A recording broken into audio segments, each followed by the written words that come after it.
If you're still in the playoffs, man, congratulations. And for those of you who have Carson Wentz, don't you worry. I'm going to reveal over 72,000 waiver wire pickups in this video that's going to help you out. As far as replacing him and finding another quarterback, well, you're screwed there. It's week 15. We're not going to find a decent replacement for Carson Wentz. So forget about that quarterback position. You're probably not going to get a lot of fantasy points out of your QB. But we're going to make that up with the other positions. Here we go.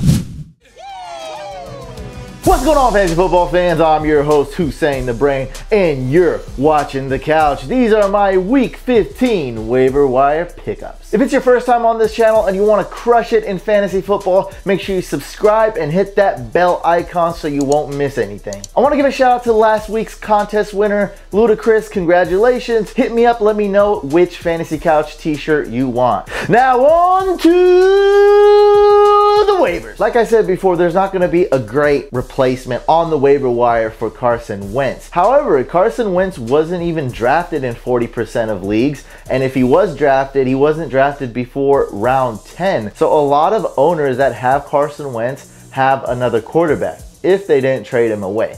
Now, if you have Carson Wentz and that's really your only quarterback, you're still in the hunt, you're still going for that championship trophy, well, there are some pickups. Here are my top three. That's Blake Bortles, good matchup against the Texans. Jaguars offense. Jaguars team has been pretty good this year, and that offense has been pretty efficient, including Blake Bortles. And with D.D. Westbrook back, man, he's got a little bit of upside. Jimmy Garoppolo. Always said this guy's a good quarterback. This guy has a bright future, and he's actually been proving it in fantasy as well. Great matchup against the tight ends. Good rush defense, not a good secondary. And then we have Jameis Winston. Decent amount of upside. I wouldn't even say a lot of upside. I would just say a lot of risk here. He should be good. I don't see him being great. I see him being good. And I also see a lot of risk here. Matchup is decent. He's got Mike Evans, who's been a bust this year, let's just face it. But he does have two good tight ends. Then after that, we have Joe Flacco, who's actually thrown exactly 269 yards and 2 touchdowns in week 13 and did the same thing week 14. He's been a lot better. Ravens have been scoring a lot more points. All three running backs are playing well. It takes a lot of pressure off Joe Flacco. Has a good matchup going against the Browns. I just don't see Flacco having a ton of upside. He's never really put up a ton of fantasy points this year. But hey, man, if you're desperate, you can do a lot worse than Joe Flacco this week. Then we have Nick Foles facing the Giants. As all you guys know, Wentz is out for the season. Marcus Mariota, who is injured but is expected to play against the Niners. Trevor Siemian playing Thursday night against the Colts. Jay Cutler, and if you're in super deep leagues and dual quarterback leagues, we have Tyrod Taylor, who might come back from that knee injury this week. Mitchell Trubisky going against the Lions. Then next week, he's going against the Browns. Bryce Petty is going to be the starter in place of Josh McCown going against the Saints. Terrible matchups. TJ Yates, he should be the starter. Again, terrible matchup going against the Jags. Joe Webb, and this is deep and dual quarterback leagues, guys. Joe Webb, just in case, Tyrod Taylor and Peterman are both out. And then Matt Castle in that 1% chance Mariota doesn't play against the Niners. Keep in mind, guys, it's late in the season, so there's not going to be a ton of great waiver pickups. I think we should still be grateful that there are some. We have Kerwin Williams, who's surprisingly not owned in a lot of leagues. And if Adrian Peterson is out, Kerwin Williams is flex-worthy consideration at best. Theo Riddick should be owned in a lot of PPR leagues. With Abdullah struggling, he's kind of hurt and he's kind of being benched. I don't know what the deal was with Abdullah. I just know he's been horrible the past few weeks, and there's a good chance he'll be benched, maybe even inactive. He could be a healthy scratch. Then we have a guy I told you guys to pick up. I was really adamant on picking up Jonathan Stewart. Not gonna lie, I probably wouldn't have told you to start him. Matter of fact, in my own league, I benched him and he got 3 touchdowns, but you never know what's gonna happen. Maybe a running back of yours got injured week 13 or 14 and you got a guy like Jonathan Stewart which is going to be a great start if you're lacking at RB depth. So I told you guys to pick him up at RB depth, and he makes the list yet again. And now he's facing the Packers. If Aaron Rodgers doesn't play, the Panthers will run the ball a lot. Both C-Mac, Jonathan Stewart, and the rushing stats for Cam Newton, they should be really good if Rodgers doesn't play. Still, if Rodgers plays, this is still a good matchup. Packers defense is soft. Rod Smith hasn't caught a ton of balls. He's not necessarily like the receiving back or the scat back or the third down back, but when comparing him to Alfred Morris, Rod Smith is a better pass catcher, and Alfred Morris isn't that good of a pass catcher. In a sweet matchup like this, you might consider starting both Alfred Morris and Rod Smith. We have Buck Allen going against the Browns, and in deeper leagues, we have Wayne Gallman. Not a good matchup, but he had 12 rush attempts and 7 receptions last game against the Cowboys. That's a lot of usage. This communicates to us that the Giants want to see what they have in Wayne Gallman. And we also have Matt Breida. He's got 12 attempts this past week and 12 attempts week 13. So you know he's still being used in that Niners offense. Hasn't put up big numbers, but we like when running backs get snaps. We like when running backs get touches. Tariq Cohen going against the Lions. James Conner. This is more of a stash, guys. For you guys that own Le'Veon Bell, this might be a good handcuff, and especially if you own Le'Veon Bell and your league plays week 17. The Steelers have an incredible record, 11-2, and if they win this week against New England, who knows what's going to happen week 17. Maybe they rest Le'Veon Bell. You never know, so that's why James Conner is a nice stash. And nowadays, there's no bye weeks. Most people have room on their bench. And if you have a guy like Le'Veon Bell, who's pretty much the soul and heart of your team, might be worth handcuffing him with James Conner. Even if you're in a deep league and you play week 17, maybe James Conner is worth a stash. And in super duper duper deep leagues, we have Tion Green, Lions running back. We talked about Abdullah already in his situation, and Teron Ward just in case Tevin Coleman doesn't play. There aren't really any good wide receivers to pick up if you're in a competitive league, but just in case I wanted to put some guys here. And also I got a few guys, like I think about 3 or 4 guys on here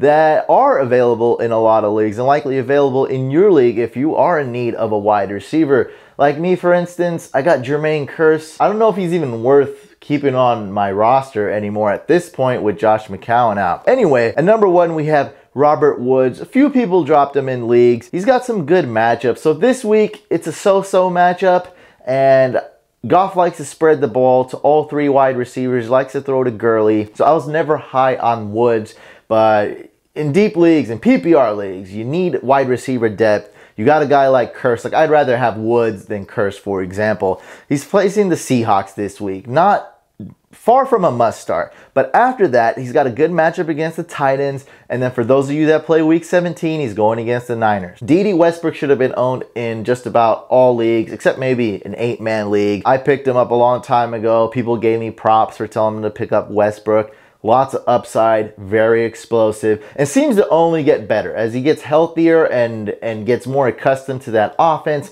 builds more chemistry with Blake Bortles. He just keeps getting better, man. And this week, great matchup against the Texans. I'm probably going to have to start Dede Westbrook since I have a guy like Jermaine Kearse. Then we have sort of a sleeper, not a big sleeper, like a lukewarm sleeper, not a hot sleeper, lukewarm. Paul Richardson going against the Rams. I think they'll focus a lot on Doug Baldwin, and Paul Richardson has that big playability. He'll get those targets, and Russell Wilson, man, this is the magic maker here. Definitely number 1 on my list in real NFL as far as MVP voting goes. I think he should be the MVP in the NFL. There's still time. I mean, let's see what he does, but I liked his performance against the Jaguars. Helped me win round 1 of the playoffs, that's for sure. Then we have Brandon LaFell, Kendall Wright, and Corey Coleman. It's been real rough for tight ends. I've said this a few times on the podcast, on videos, and last week really proved it. I mean, if you didn't have an elite tight end or you didn't stream Trey Burton, man, I looked at it. A lot of tight ends put up 0 fantasy points, 1 fantasy point, 1.3 fantasy points. It was really bad. And unfortunately this week, there's not a whole lot of options. Like, all these pickups are going to be a huge risk. If Ertz doesn't play, I love Trey Burton. He's ranked #1, but Ertz might play. And we don't have Wentz. Wentz to Foles is going to be a huge downgrade. I'm not saying Foles won't look to the tight end and Trey Burton won't produce, but now there is a risk. I like Ertz and Burton with Wentz starting. I had a lot of confidence. They were good almost every week, and now with Foles starting, I just don't know, man. But at the same time, they're facing the Giants, like the worst team against tight ends. Like, they're just atrocious. So Trey Burton, I had to put him #1. Then we have Julius Thomas, and I'll just leave this list up right here. Here's some other guys. This is just so risky. It's really like throwing darts with any of these guys. But Ben Watson, I just wanted to point out really quick, he hasn't been doing that well. This is the matchup where he might get in the end zone. He might get a few more targets. Browns not good against the tight end position. Now on to defenses. I'm not putting the Titans defense here. Matter of fact, Vegas has the Niners winning by 2 points in this game. With that being said, I can't vouch for the Titans defense. Garoppolo's been playing well. They still have Carlos Hyde. They have 2 tight ends. I mean, they don't have a lot of weapons, but Jimmy G's the truth. I wanted to put a lot of defenses here and give you guys options, but realistically, this video, it's week 15. It's the playoffs for all leagues, no matter what type of customizations you have. It's the playoffs. Like, we're not starting crappy players, and if you're considering starting a crappy player, like, you probably not in the playoffs anymore. Like, this is crunch time. This is not the week where you want to start a crappy defense. You need all studs. You need great players, and that's why I wanted to put defenses that are still owned in a lot of leagues. So I have the Ravens and Eagles, both elite defenses this week. The issue is they're like the top 5 most owned defenses. They're both owned in 85% of leagues. They're likely not available in competitive leagues. Ravens going against the Browns, Eagles going against the Giants. And now we have the Saints D, who's actually not owned in a lot of leagues. I know they're available in at least one of my leagues. I'm in 4 leagues. So the Saints going against the Jets. No McCown, and I just looked at the lines, guys, and the Saints are favored to win by 16 points. I don't know for sure. I didn't look it up, but I think this might be the biggest point spread, or at least close to it. I don't think we've seen anything with a 17-point spread or greater. So 16-point favorites, that's huge. Marshawn Lattimore is playing. And man, this is a great defense. This could be the #1 defense to stream this week. There are some more elite defenses to stream though, like the Panthers D. If Aaron Rodgers isn't playing, Panthers D, elite streaming defense. Broncos D, I really like them this week, but it's a Thursday night game. Anything can happen. A lot of risk, a lot of upside. Just like last week, I picked them in DFS. They crushed it for me, but I'll be the first to admit it was a stupid high-risk GPP play. They were only owned in less than 2% of lineups, and I cashed out big in DFS. And this week, same thing. They're going to be super risky. We don't know what's going to happen in these Thursday night games, but I see them dominating. The Colts, just not a good team. The Vikings are likely not available in your league, but they're facing the Bengals. Bengals have some issues. Vikings D is pretty good, but they haven't really put up a lot of fantasy points this year. It doesn't really translate to stats, and that's because it's not a lot of sacks. Like, I think they need to put more pressure on the quarterback, get more sacks, force more turnovers, and they haven't really done that for us. They haven't scored a lot of touchdowns. And hey, but maybe they do it against the Bengals. You never know. Also wanted to talk about the Lions defense. They're not owned in a lot of leagues. They have a great matchup. In real life, I think the Vikings D is better. But in fantasy, the Lions D has actually been doing much better. And the rest of these should only be in deep leagues. The Chargers, likely not available. They're owned in 75% of leagues. Don't trust them that much this week, but with the pressure they put on the quarterback, with that type of pass defense they have, decent defense, but risky. I like the other ones better. Not huge on the Chargers deep. Then in super deep leagues, we have the Falcons going against the Bucks, Cowboys going against the Raiders. Ooh, that's not that's not that good. Browns going against the Ravens, Dolphins going against the Bills. Dolphins gets a boost if, let's say, their #1 and #2 quarterbacks are out for the Bills. Dolphins D gets a boost. And finally, we have the Colts defense, which I wouldn't recommend that to my worstest of enemies. 4 elite kickers for you guys this week. Jake Elliott going against the Giants. Dan Bailey going against the Raiders. I see him having a huge bounce back game. Weather's looking good all around, guys. The worst weather situation at this point is actually in that Ravens-Browns game. A little bit of wind, but Justin Tucker, he's a go. He can handle the wind. He's the most talented kicker in the league. He's not on this list because he's owned in every league. Kai Forbath, excellent kicker this week going against the Bengals. And Graham Gano should be really good.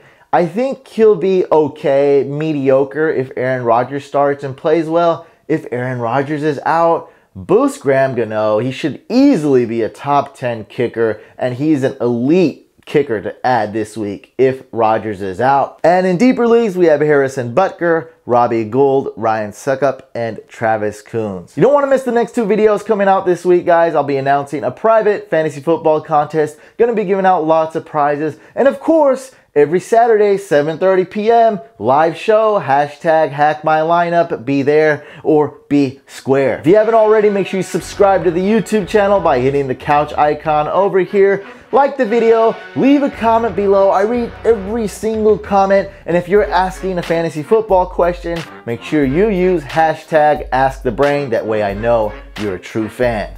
I'll see you guys on the next video.